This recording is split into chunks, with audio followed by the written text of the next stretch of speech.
सुरेंद्रनाथ नायक, मंत्री स्वर्गत डम्बरुधर उल्लाका, पूर्वतन मंत्री कमला स्वर्गत कमला दास, पूर्वतन सदस्य स्वर्गत भी सुगान कुमारी देव, पूर्वतन सदस्य स्वर्गत आदित्य माढ़ी, विशिष्ट समाजसेवी पद्मश्री स्वर्गत कमला पूजारी, ओडिशा पुलिस पूर्वतन कनेस्टेबल स्वर्गत हिमांशु शेखर रथंक निमंते दुखर सह शोक प्रस्ताव आगत करुअछि। स्वर्गत मुरलीधर चंद्रकांत भंडारी, ओडिशार पूर्वतन राज्यपाल ता 10/12/1928 दिन महाराष्ट्र राज्यर मुंबई ठारे जन्मग्रहण करथिले। से 1980, 1982 एवं 1988 मसीह महाराष्ट्र राज्य राज्यसभा को निर्वाचित होते। से सुप्रीम कोर्ट वरिष्ठ वकिल और 1986 और 1987 मसीह सुप्रीम कोर्ट बार एसोसिएशन सभापति थे। 1992 2003 मसीहा पर्यंत यूनेस्को अपील बोर्ड अध्यक्ष एवं 21/8/2007 तारीख ठारू 9/3/2013 तारीख पर्यंत ओडिशार राज्यपाल पद अलंकृत करथिले। तांको जीवन काल मध्य से बहु पुस्तक रचना करिसंती।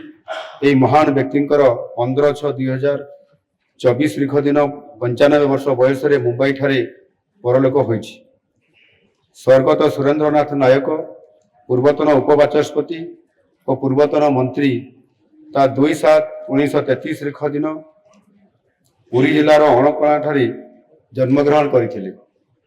1960 मसीह अस्तरंग ब्लॉक अध्यक्ष एवं ता सहित 1971, 1977, 1985, 1990, 1996, 2000 मसीहा एवं 2004 मसीह काकटपुर विधानसभा निर्वाचन मंडली ओडिशा विधानसभा को निर्वाचित होते। 1975 मसीह जरूरीकालीन परिस्थिति समय से काराबरण करथिले। 1977 मसीह ओडिशा विधानसभार उपबाचस्पति पद अलंकृत करथिले। से ओडिशार राजस्व, अबकारी, पंचायतराज, विद्यालय और गणशिक्षा एवं कृषि मंत्री पद अलंकृत कर सफलतार सहित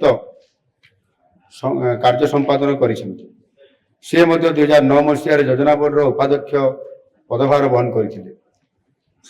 ता 5/7/2024 तारीख दिन 92 वर्ष बयस तांकर परलोक हो जाइछि। गोष्ठी उन्नयन, सामाजिक कल्याण, सूचना लोक संपर्क, पंचायतराज, महिला और शिशु विकास, संस्कृति समवाय, कृषि, मत्स्य और प्राणी संपद विकास, स्वास्थ्य और परिवार कल्याण, अणु, क्षुद्र और मध्यम उद्योग एवं अबकारी मंत्री भावे स्वर्गत दामोदर राउत, पूर्वतन मंत्री 2/7/2042 तारीख दिन जगतसिंहपुर जिलार मल्लीपुर ठारे जन्मग्रहण करथिले। से 1977, 1980, 1990, 2000 एवं 2004 मसीह एरसमा विधानसभा निर्वाचन मंडली 5 थर एवं 2009 और 2014 मसीह पारादीप विधानसभा निर्वाचन मंडली 2 थर ओडिशा विधानसभा को निर्वाचित होते।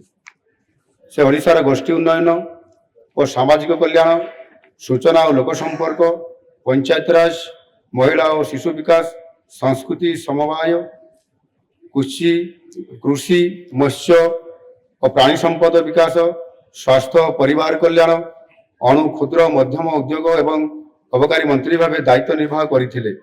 22/3/2024 तारीख दिन 82 वर्ष बयस तांकर परलोक हो जाइछि। स्वर्गत डम्बरुधर उल्लाका, पूर्वतन मंत्री 1/7/2037 तारीख दिन रायगढ़ जिला कल्याण सिंहपुर ठारे जन्मग्रहण करथिले।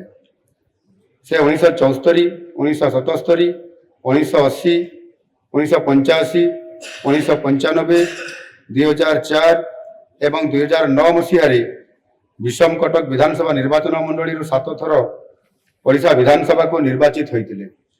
से ओडिशार अबकारी, गृह निर्माण और नगर उन्नयन, जंगल, परिवेश एवं जलवायु परिवर्तन मंत्री हिसाब से पद अलंकृत करथिले। 14/5/2024 ତାରିଖ ଦିନ 87 ବର୍ଷ ବୟସରେ ତାଙ୍କର ପରଲୋକ ହୋଇଯାଇଛି।